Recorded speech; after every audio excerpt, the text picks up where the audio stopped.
गिरिडीह जिले के गांडी विधानसभा अंतर्गत आने वाले धोबिया मैदान में आज भाजपा का परिवर्तन सभा का आयोजन किया गया, जिसमें मुख्य अतिथि के रूप में मध्य प्रदेश के मुख्यमंत्री मोहन यादव शामिल हुए। इनके अलावा केंद्रीय मंत्री अन्नपूर्णा देवी व अन्य भाजपा के स्थानीय नेताओं की मौजूदगी रही।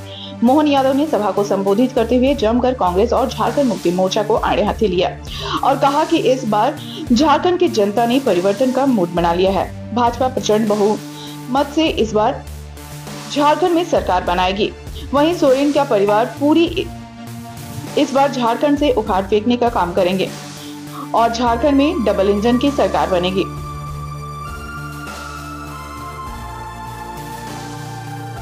के लिए है चुनाव में हम केवल निगाह दौड़ाएं, सबके सामने आपको इनके कच्चे चिट्ठे दिख जाएंगे जो अभी अपने सामने आ रहे हैं।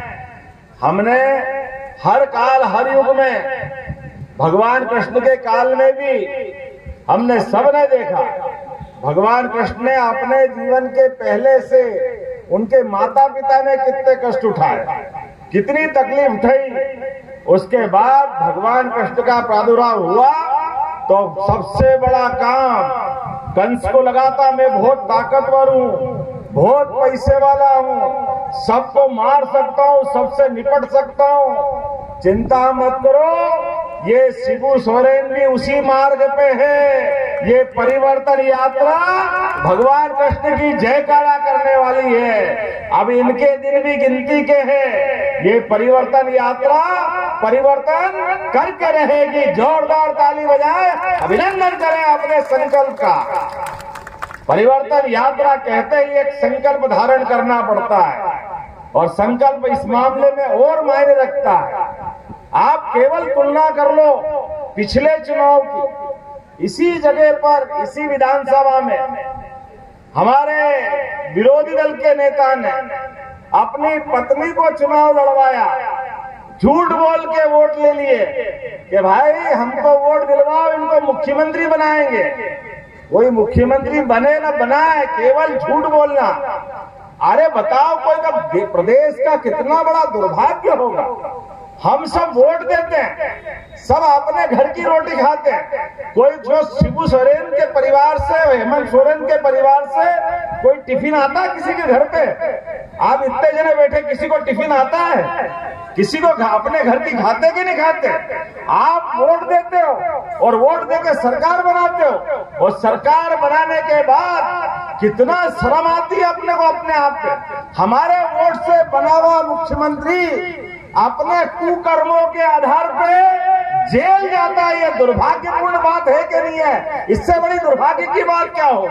और बेशर्मी तो और ज्यादा, सरकार में रहते हुए काम करना आता नहीं।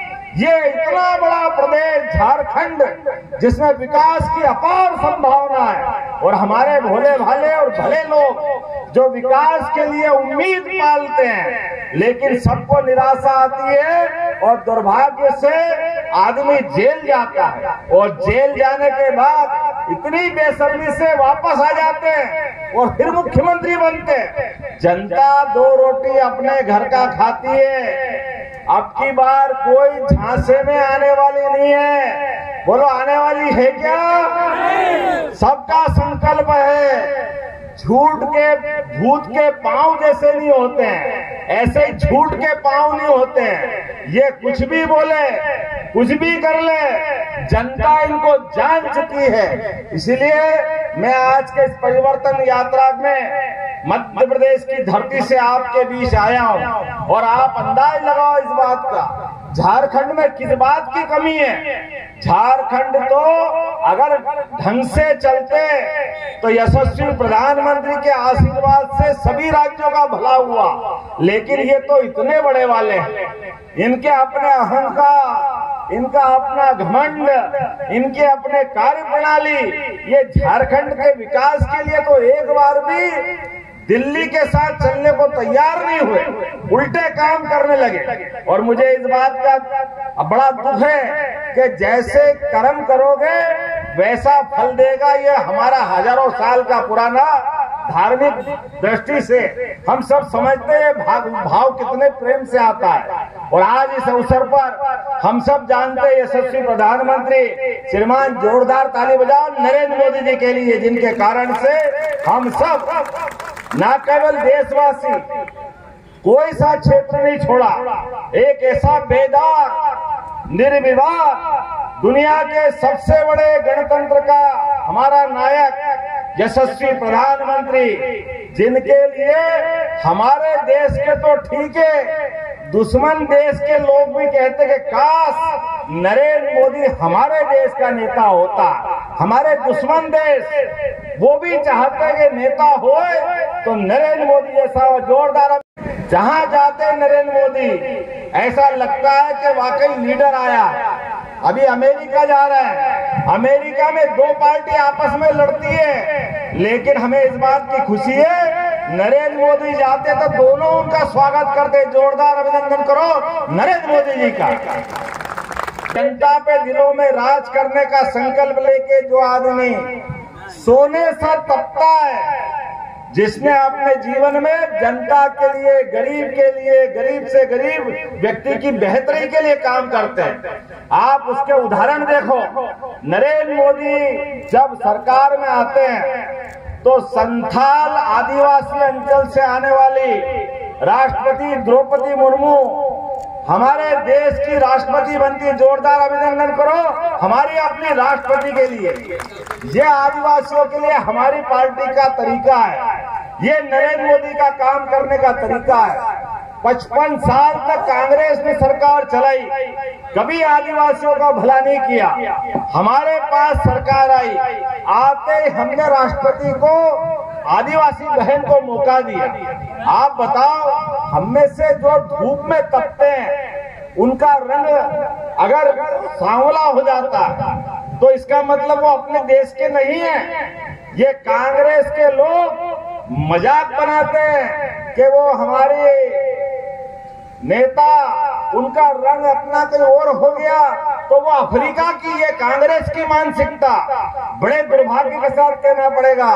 कांग्रेस के इन षड्यंत्रों के बाद कांग्रेस के साथ वाले ये सोरेन हमारे यहाँ के मुख्यमंत्री जिस रास्ते पे जा रहे हैं, ये रास्ता अब आगे बहुत खतरनाक है। मैं अभी आबादी का रेशो देख रहा था हमारे प्रदेश के अंदर, जिले के अंदर जिस प्रकार से आबादी बढ़ रही है, दिनों दिन हिंदुओं की आबादी घट रही है। और हमारे विदर्भी जो हमारे साथ चलने में अपनी अलग पहचान बनाना चाहते हैं, लेकिन हिंदुओं की घटती आबादी ये हमारे लिए संकेत है। आज इस आदिवासी अंचल में आकर मैं बोल रहा हूं तो जवाबदारी के साथ बोलना चाहूंगा।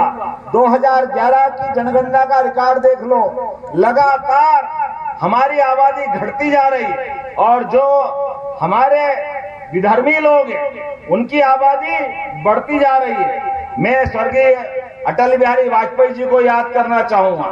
जोरदार अभिनंदन करो स्वर्गीय अटल बिहारी। आज आप सभी जानते हैं कि 20 तारीख से ये परिवर्तन यात्रा की शुरुआत हुई है और 20 तारीख को बहुत सारे हमारे सम्मानित साथी झारखंड धाम गए होंगे। देश के यशस्वी गृह मंत्री आदरणीय अमित शाह जी उस परिवर्तन यात्रा की शुरुआत झारखंड धाम से की और उन्होंने हमें बताया कि किस तरह से आज इस राज्य के अंदर जो वर्तमान सरकार है भ्रष्टाचार के आकंठ में डूबी हुई है। साथियों, राज्य को लूटने का काम, राज्य को बदनाम करने का काम झारखंड मुक्ति मोर्चा और गठबंधन की सरकार के द्वारा किया गया। पिछले लोकसभा चुनाव में भी आप सबने समर्थन दिया। साथ में विधानसभा चुनाव था, इस क्षेत्र से विधायक अपने कल्पना सोरेन जी को बनाया। उस समय भी झारखंड मुक्ति मोर्चा के द्वारा इस क्षेत्र के लोगों को छलने का काम, कि ये लोगों को ठगने का काम कि यहाँ से जीत कर जाएंगे और झारखंड में मुख्यमंत्री बनेंगे। लोग इस झांसे में आ गए क्योंकि ये उनकी आदत रही है।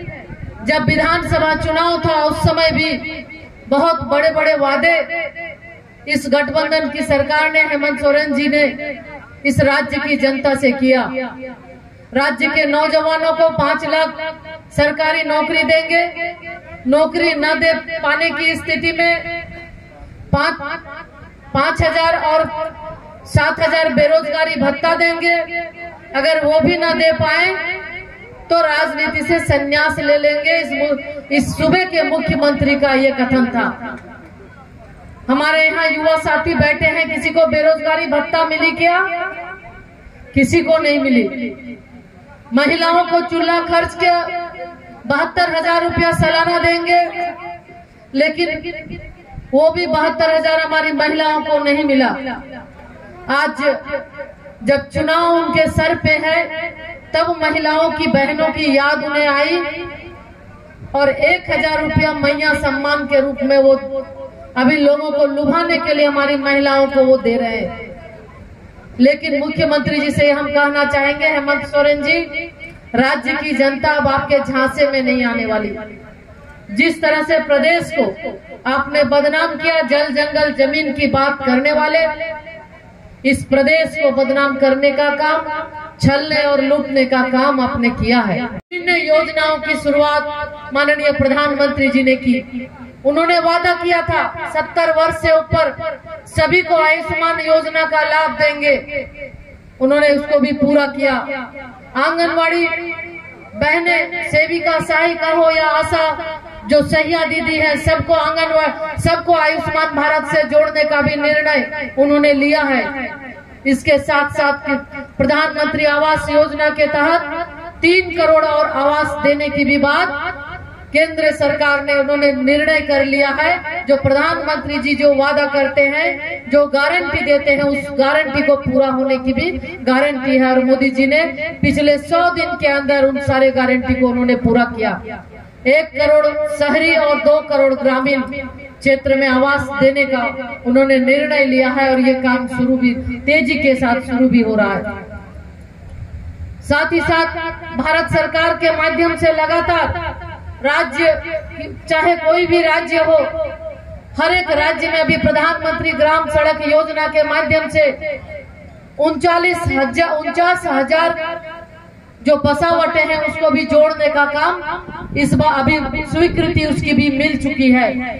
तो माननीय प्रधानमंत्री जी और भारतीय जनता पार्टी एनडीए की सरकार जो वादा करती है उस वादा को पूरा भी करती है। लेकिन आज इस परिवर्तन यात्रा के माध्यम से आप सबसे यही कहने आए हैं, हम ज्यादा समय आपका नहीं लेंगे। इसके बाद भी हमारे आदरणीय मुख्यमंत्री जी का कार्यक्रम बरकट्ठा विधानसभा में है, बरकट्ठा में है, उन्हें जाना है। तो हम यही आपसे आग्रह करने आए हैं कि ये जो परिवर्तन यात्रा है, सामने अभी अब चुनाव आना है, कुछ ही दिन बाद चुनाव की घोषणा होगी। उस चुनाव में आपको निर्णय लेना है कि आपको अपनी सरकार बनानी है।